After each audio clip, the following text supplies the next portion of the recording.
The chamber smelled like every other chamber in the Galactic Council building: recycled air, old stone, and the faint metallic tang of species who didn't breathe oxygen sitting too close to the ventilation filters. It was a smell Lena Farrow had stopped noticing 3 years ago. Sione Tuilagi had never noticed it at all. He sat at the far end of the Earth delegation's table, a heavy-set man in a plain gray jacket, with a notebook open in front of him and a pen he hadn't used yet. He looked like the kind of man who had been brought to carry something. Nobody looked at him twice. That was fine. That was, in fact, the whole point. Lena sat closer to the front, the way she always did, visible, poised, the face the cameras liked. She wore the small silver pin that marked Earth's junior council status, the one she'd once described as a polite way of telling us to sit down and wait our turn. She didn't say things like that in chambers. In chambers, she was warm, measured, and precisely as charming as the moment required. The proposal was simple. Earth had surveyed an unclaimed asteroid belt called Roven, 12,000 kilometers of dense mineral deposits sitting in open space, equidistant from 3 Keth shipping lanes, and essentially nobody else's anything. The belt held significant deposits of vethrite, a compound that humanity had recently learned to process, and that the rest of the council had been buying from the Keth Dominion at prices that made Sione's engineering instincts quietly furious. Earth wanted extraction rights. Standard claim. Legally filed. Every box ticked. The debate ran 40 minutes. Most of it was procedural noise, the kind of circling that happened when a decision had already been made, and the room was just performing the ritual of deliberation. Councillor Vreth of the Keth Dominion spoke for 6 of those minutes. He was a tall, pale figure, with the unhurried manner of someone who had never once been told to wait. He spoke about resource stewardship and institutional readiness and the wisdom of graduated access, all of which meant, in the stripped language beneath the language, that Earth was new, Earth was small, and the belt was adjacent to Keth interests, and that was enough. Nobody contradicted him, not directly. The vote came back 11-3. Against. Lena received it with her expression entirely intact. The small smile stayed. The shoulders stayed level. She wrote something in the margin of her own document, a note for the official record, her pen moving in small, neat loops. Across the table, Sione opened his notebook for the first time all session and wrote a single line. The camera feed, later reviewed by 3 different Keth intelligence staffers, caught the movement of his hand, but not the content. The angle was wrong.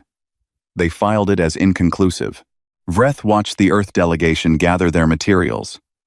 He was waiting for the protest, the appeal, the formal objection, or at minimum, the stiff silence of wounded pride. Junior species always had one or the other. It was a reliable rhythm.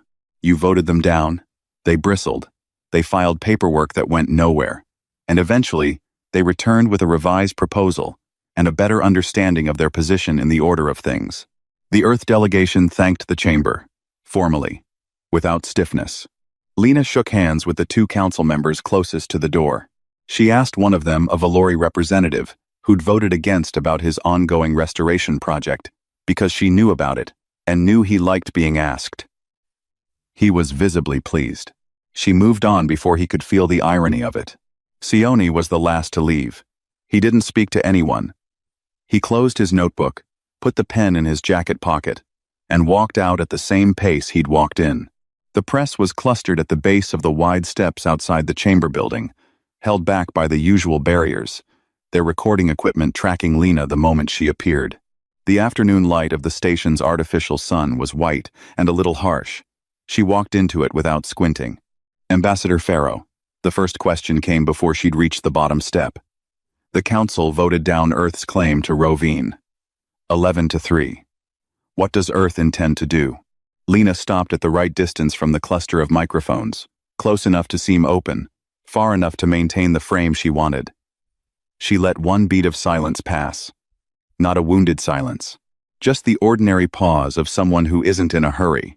"We'll figure something out," she said. She said it the way you might tell a neighbor you'd find a way to reschedule a dinner. Easy, unbothered, already thinking about something else. More questions came. She answered 3 of them: trade, general council relations, Earth's upcoming infrastructure review. And then she indicated with a small gesture that she was done, and she walked toward the transport bay.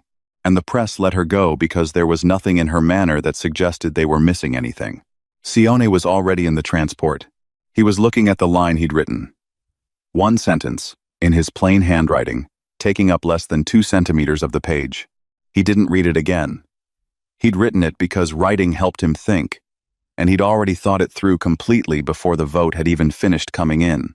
The thinking had taken about 40 seconds. The vote had just confirmed the variables. The transport lifted and turned toward the outer docking rings. "Well," Lena said, settling into the seat across from him. She dropped the smile now. Not replaced it with anything worse, just her actual face, which was tired and sharp and privately entertained by things she rarely explained. That was that. "Yes," Sione said. Vreth was thorough. He always is.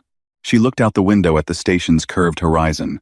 The Keth ships in the docking queue were long and pale, the color of old ivory. There were a lot of them. There were always a lot of them. "So," she said, "how long do we need?" Sione thought about it. Not because he didn't know. He just liked giving accurate answers. 4 months to position, he said. Another 2 to make it visible. And before they understand what they're looking at? He almost smiled. Longer than that. Lena nodded. She pulled out her own files and began going through them, and the transport moved through the docking ring, and the chamber where the vote had happened was already behind them and shrinking. Down in the belly of the transport's cargo section, in a padded case that had come aboard with Sione's luggage, there were 7 hard drives containing survey data, not for Roven, adjacent to Rovine. A zone called Rovine Peripheral, which existed in a different treaty column entirely, and which no one had looked at carefully because no one had thought it mattered. Sione had looked at it carefully for 11 months. The vote had just made it matter. Outside, the station fell behind them, and the stars ahead were very still, the way stars always are when something is about to change, and the universe hasn't caught up yet. 4 months passed, the way deep space months do without ceremony, without the cues that mark time on a planet. No seasons, no weather. Just the slow count of ship logs and shift rotations and stars that didn't move unless you moved toward them. The Galactic Council did not hear from Earth. No appeal was filed, no revised proposal circulated, no diplomatic notes requesting a follow-up session. The press, which had briefly orbited the story like something looking for a place to land, eventually found other things to care about.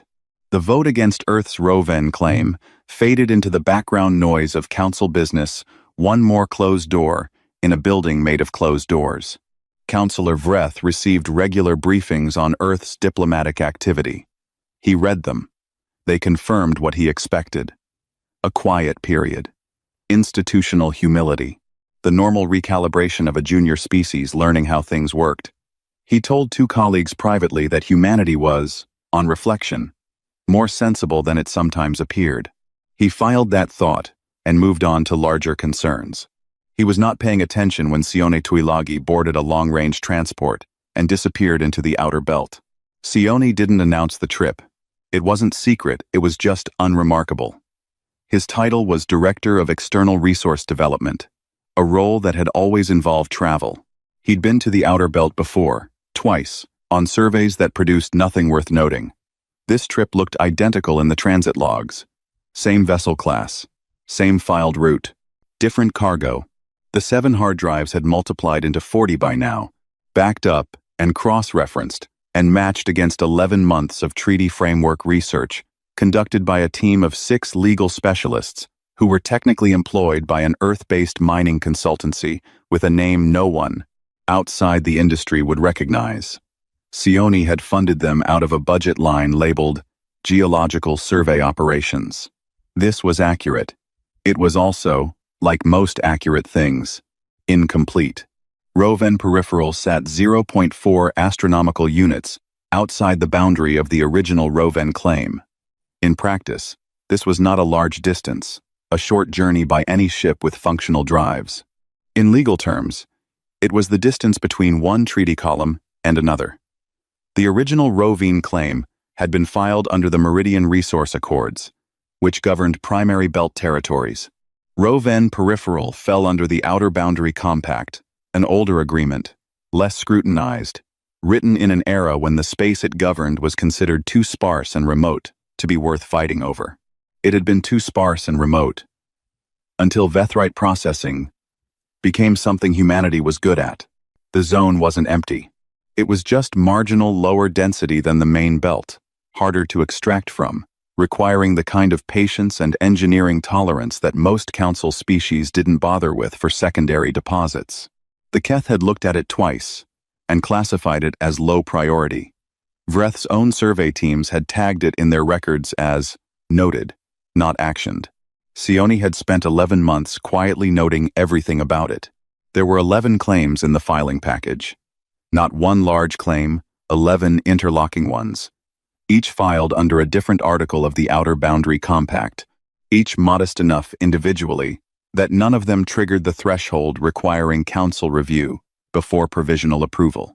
Together, they covered every significant deposit in the zone, each claim slightly overlapping the next, in ways that were legally distinct, but practically continuous. It was, one of the legal specialists had told him over a very long dinner, the most aggressive use of treaty math I've seen in 40 years of doing this. Sione had said, "Good." He filed from the transport on the 4th day of the journey. When the ship was far enough from the main station that the signal delay gave him a window before the council's automated monitoring systems would flag and route the filings for review. Not because he was hiding them. He wasn't.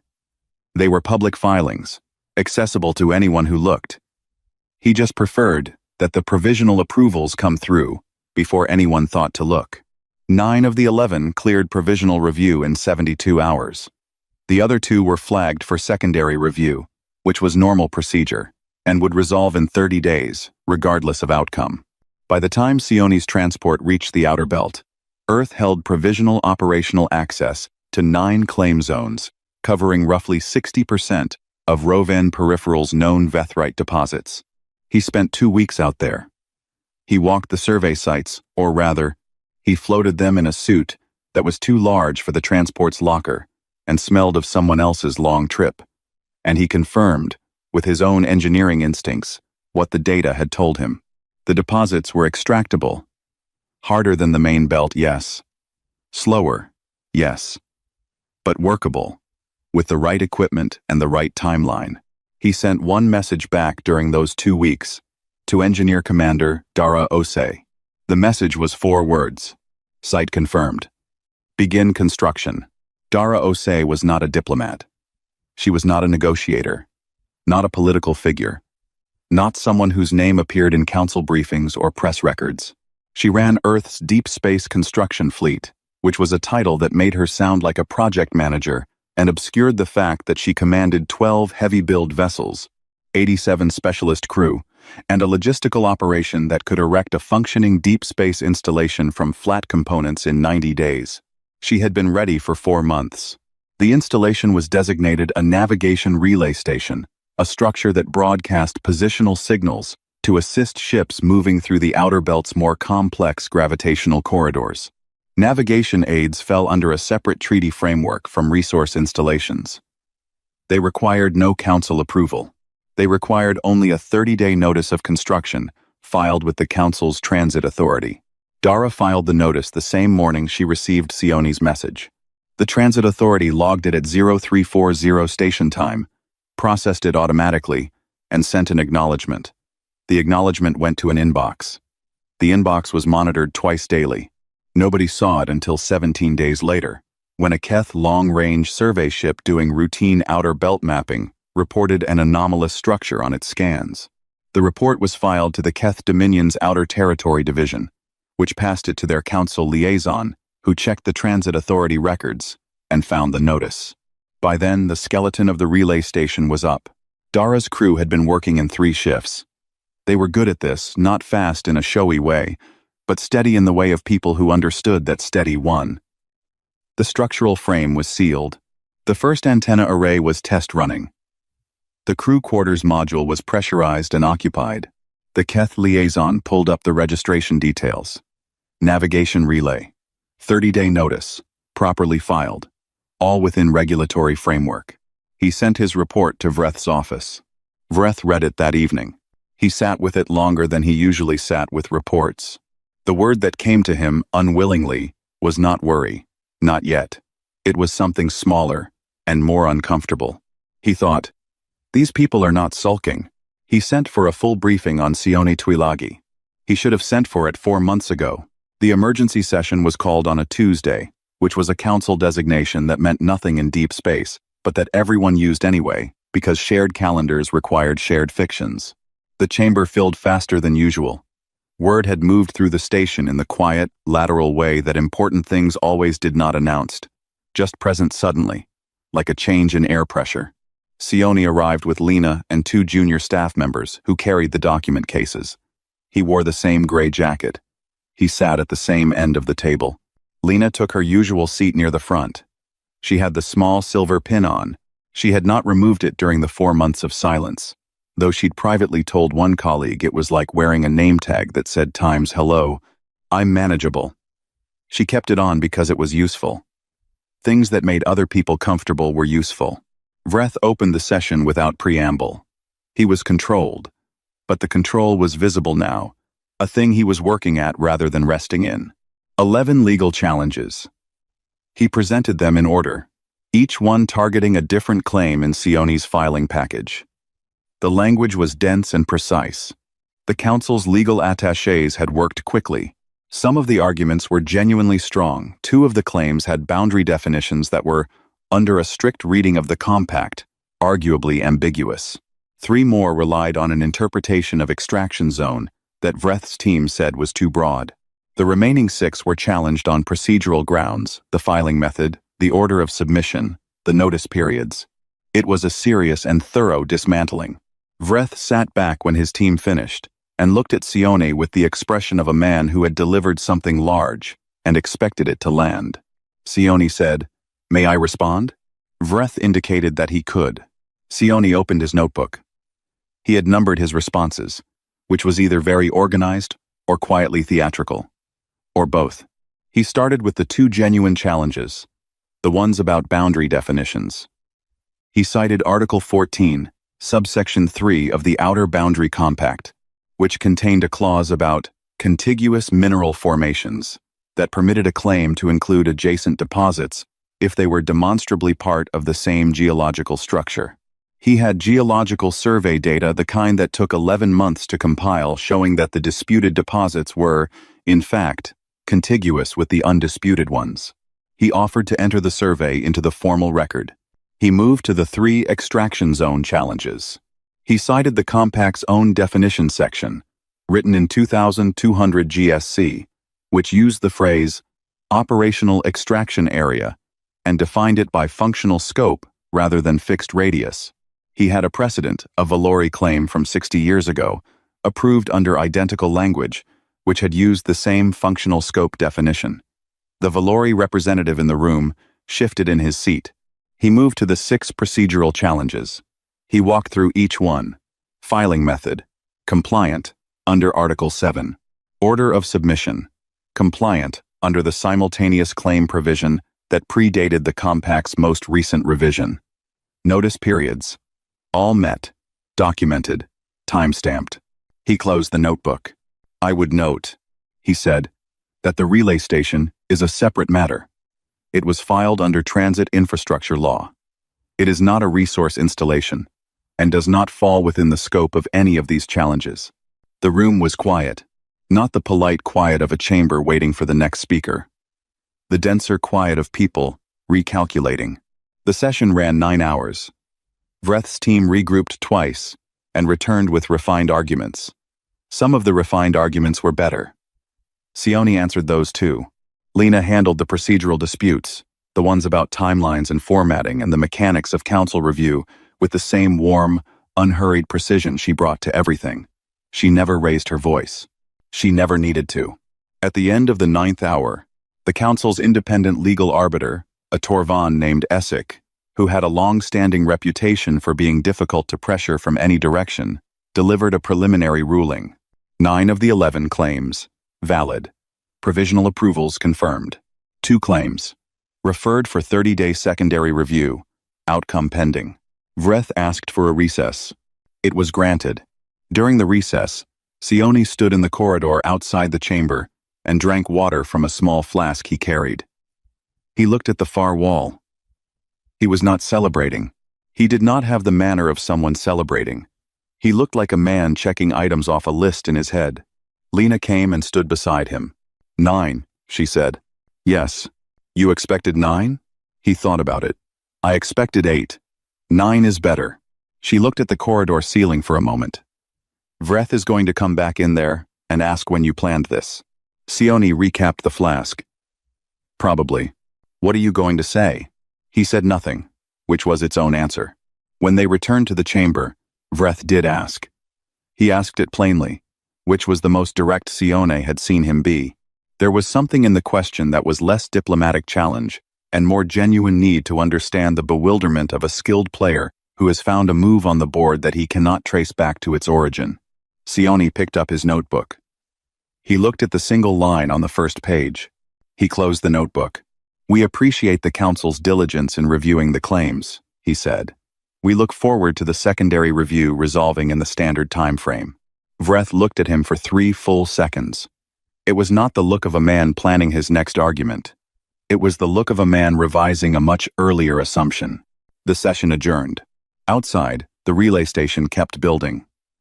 Dara's crew had finished the second antenna array and were running cable through the connector spine of the main habitat module.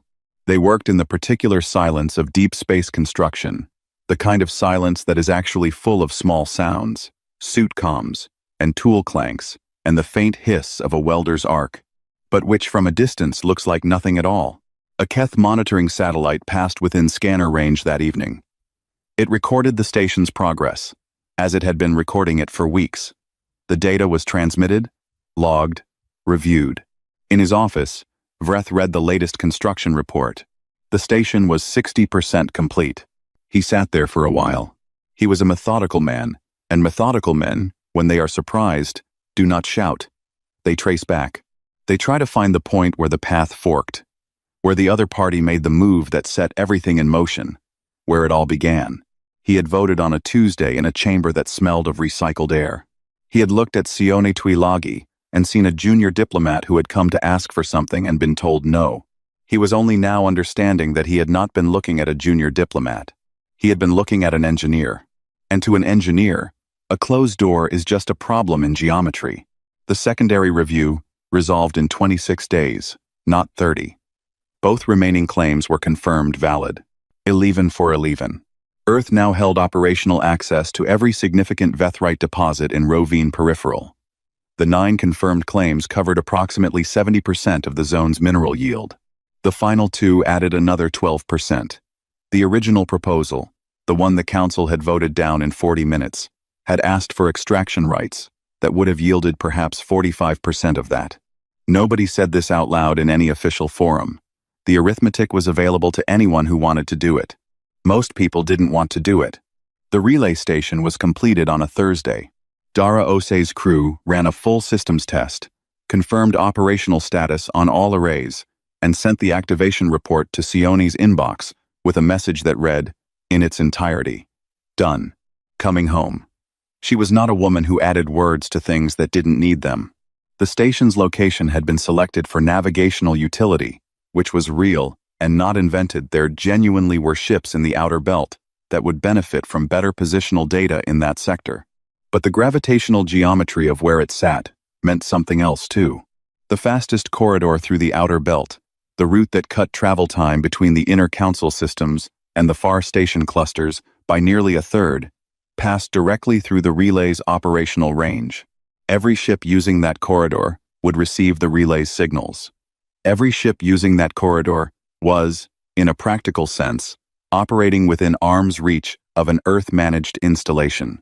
The Keth ran 40% of their outer system freight through that corridor. This was not a weapon. Sione would have been the first to say so, and he would have been right.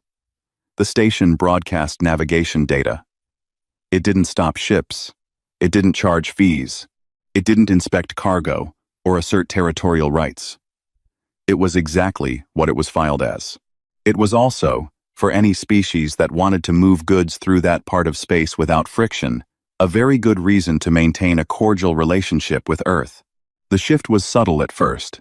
3 weeks after the station's activation, the Torvan trade delegation sent a message to Ambassador Pharaoh's office requesting a bilateral meeting. The Torvanians were a mid-tier council species, not powerful enough to ignore and not aligned enough with the Keth to be bound by Keth preferences. They wanted to discuss mutual infrastructure development, which was the diplomatic language for, "We've been watching, we think you might be going somewhere, and we'd like to be adjacent to that." Lena took the meeting. She was warm. She talked about shared interests. She asked about the Torvan agricultural expansion project that she'd read about in a transit report 3 months ago, and the Torvan lead negotiator was genuinely startled that she knew about it, and the meeting ran 20 minutes longer than scheduled. 2 weeks after that, a formal inquiry arrived from the Salathi Compact, a smaller group of 3 species that had historically operated in the shadow of Keth trade agreements. They wanted to discuss Vethrite access. Then the Valorians, who had voted against Earth in the original session, sent a message to Sione directly, not to Lena's diplomatic office, to Sione. The message was brief and slightly awkward in the way that messages are when someone isn't sure how to begin. They wanted to talk. Lena met with the Torvans and the Salathi. She was consistent and unhurried across all of it. She never mentioned the vote. She never referenced the 9-hour session, or Vreth's 11 challenges, or the relay station's corridor geometry. She talked about trade. She talked about access. She talked about what Earth could offer and what it hoped to build. She was very good at this. She had always been very good at this. The vote hadn't made her better at it. It had just given her something real to offer. The bilateral agreements that began forming in those weeks were not large. They were careful, specific, provisional, in most cases. A Torvan commitment to co-fund a second relay installation further along the corridor. A Salathi agreement to use Earth-processed Vethrite for a near-term infrastructure project. 3 smaller understandings about data sharing and preferential navigation access. Nothing that looked, from any individual angle, like a realignment. Together, they were a realignment.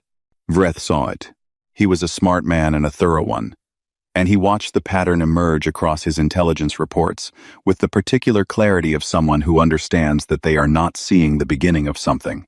They are seeing the middle. The beginning happened while they were looking elsewhere. He called a private session with 2 of his senior council allies. He explained what he had observed. He laid it out carefully. The claims, the station, the bilaterals, the geometry. He used the word methodical 3 times. One of his allies said, "We could challenge the bilaterals." Vreth looked at him. "On what grounds?" "A POWs. I'd have to look into it." Vreth said nothing. The second ally said, "The relay station could be reclassified. If we can argue it serves a resource function rather than a transit function." "Essek has already reviewed the filing," Vreth said. "You want to tell the Torvan arbiter he was wrong." Another pause. This was the problem. Not that Earth had done anything outside the rules. It had stayed precisely inside them. The problem was that it had used the rules in a way that the rules had not been written to prevent, because the people who wrote the rules had not imagined that anyone would be patient enough to find the angles, map the treaty columns, and build something real in the space between a vote and its consequences. They had written rules for species that, when told no, stopped. Vreth went home that evening and stood in his residence looking out at the station's artificial sky for a long time. He thought about the vote, the 40 minutes of debate, the 6 minutes he had spoken. He had thought he was closing a door. He had been opening one, in a direction he wasn't facing. He thought about Sione Tuilagi, sitting at the end of the table in a gray jacket, writing something in a notebook that nobody could quite read. He thought, what kind of man writes his plan down during the vote that makes the plan necessary? The answer came to him slowly, then all at once. A man who had the plan before he walked in. A man for whom the vote was not the obstacle. The vote was the starting gun. The final session was called a Joint Framework Consultation, which was a name designed to sound collaborative. Vreth had suggested it. His staff had drafted the formal language. His intent was to fold Earth's claims and the relay station into a multilateral structure, something the Council could manage collectively, something that would redistribute the access and the geometry and the bilateral relationships into a broader arrangement where no single junior species sat at a fulcrum point. It was a reasonable proposal, politically sound, diplomatically defensible. Sioni reviewed the draft framework on a transport back from Rovine Peripheral, where he had spent 4 days with Dara's extraction team, reviewing the first operational run of the mining equipment. The equipment worked. The yields were in the upper range of the survey estimates. He made 2 notes in his notebook and went back to reading the framework. He read it twice. Then he told Lena he intended to accept it. She looked at him across the transport cabin. All of it? All of it. She turned this over. No conditions? No conditions. She was quiet for a moment. Not hesitant. She trusted his judgment more than almost anyone else's, but thinking through the layers of it, which was what she did with everything. They'll think they won, she said finally. Sioni put the framework down. They'll think they found a way to save face. That's not the same thing. She considered that. And for us? He looked out the window. The relay station was visible from here, just barely a bright fixed point against the belt's slow drift of rock and light. Dara's crew had given it a name, informally, the way construction crews always named things. The afterthought. They meant it affectionately. Sioni thought it was probably the most accurate name anyone had given anything in this whole process. We have the claims, he said. We have the station. We have 7 bilateral agreements, and 3 more in negotiation. We have a seat at a table we didn't have 6 months ago. He picked up the framework again. Joining their structure costs us nothing. It gives them a story to tell. Stories are cheap. The session itself was brief, 2 hours, which was almost startling after the 9-hour ordeal of the legal challenge session. Vreth presented the joint framework. Lena asked 3 clarifying questions, each one precise and reasonable and not at all designed to delay. Sione sat at the end of the table and listened. When the formal adoption came to a vote, Earth voted yes. 11-3 had become 14-0, with no conditions and no dissenters, on a framework that Earth had just agreed to and that the Council needed to believe was a victory. It was so clean it was almost generous.